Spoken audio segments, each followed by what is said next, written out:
Hi! In front of me is ALCATEL 1 2022 and today I would like to show you how you can connect it using Bluetooth. Firstly, go into Settings. Then you need to select Bluetooth section over here and tap on this switcher to activate it. After that, click on Pair New Device and wait for available ones to show. When they do, you need to click on the one that you wish to connect to. Then wait for the pop-up.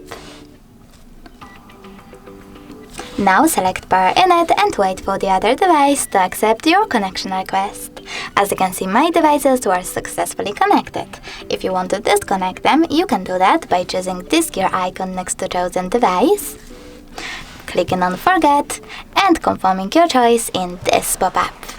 Thanks so much for watching. If you enjoyed this video, leave a like, comment, and definitely subscribe. Bye!